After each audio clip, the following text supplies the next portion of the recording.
Vamos a presentar el proyecto final de este módulo. Los integrantes son José Armando López y Ivy Rodrigo Villota.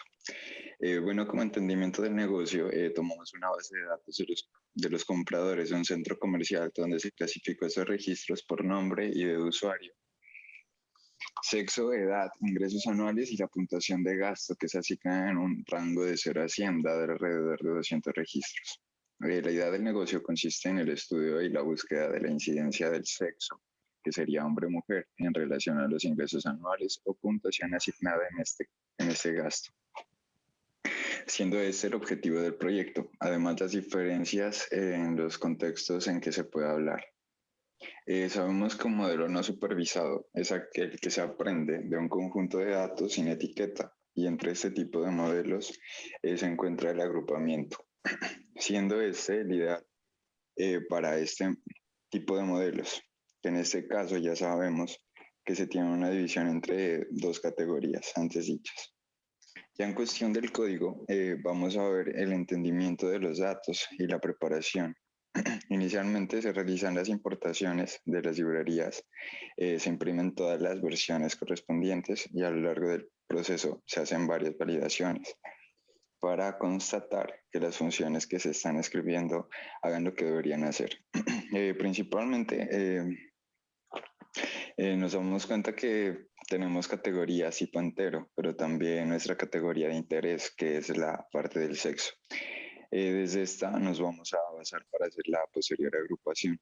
Se realiza una limpieza de datos para delimitarla o elegirla, dado que, como lo comentamos, la categoría base es un tipo de dato objeto, es decir, que puede ser una cadena, ¿no? Que nos indica que el usuario es hombre o mujer.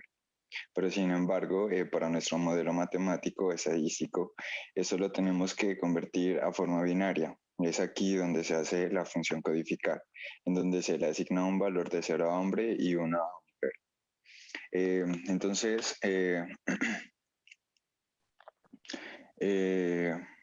realizando la situación, seleccionamos nuestras variables categoríficas y nuestras variables numéricas mencionadas, que se presenta dada la configuración del dataset.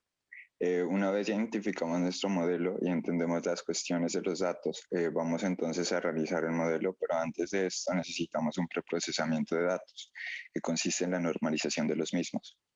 Esto se hace con el objetivo de que las escalas sean específicas y no haya una dispersión significativa.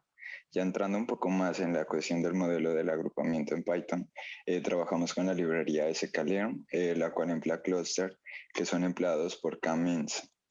K-means es la forma en la que se realizaron los agrupamientos, en donde K es el número de clúster o grupos sobre los cuales se realiza el análisis del agrupamiento. Recordamos que el agrupamiento consiste en juntar datos que son similares entre sí, entonces entre los diferentes grupos se va a buscar y tener esa generalidad. Continúa mi compañero. Continuando con la explicación, nosotros estamos buscando explicar un poco más lo que es el coeficiente de Zuleta, que se busca determinar el valor de K, que es el número del clúster o el número de los grupos, sobre el cual pues se va a trabajar el agrupamiento y también se va a trabajar lo que es el entrenamiento de los datos.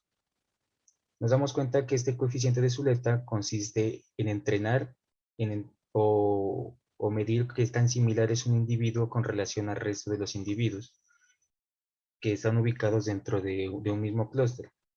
Entonces se tiene en cuenta que para una mayor eficiencia el coeficiente de Zuleta debe estar cercano a 1, lo que indica que los clústeres son mucho más compactos y están más separados entre sí.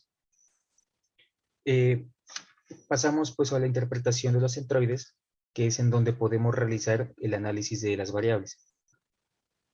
En este caso hemos tomado el análisis de la variable annual income y speeding score. En este caso recordamos que un centroide, o bueno, cada grupo o cada uno de los K se le asigna un centroide y a cada centroide se le asigna unos puntos. Entonces los puntos asignados se relacionan a partir de la cercanía. Esto pues quiere decir que un punto es asignado a un grupo con el centroide más cercano. Agregando un poco más a lo que es la cuestión de la evaluación del desempeño, Se realizó mediante el método del coeficiente de Zuleta. Normalmente se puede utilizar el método de codo, pero también para este caso empleamos el método del coeficiente de Zuleta, que ese es el significado de la gráfica, o esa es la función que ejerce esta gráfica, que es evaluar el desempeño. Finalmente ya podemos realizar la evaluación de las variables pendientes, que como ya lo mencionamos es el ingreso anual y el puntaje de gasto, en donde a pesar de que los datos normalizados se pueden ver o se pueden considerar el hecho de que el sexo es influyente en las cuestiones del puntaje y el puntaje que es asignado y asimismo el ingreso anual. Eso sería todo. Muchas gracias.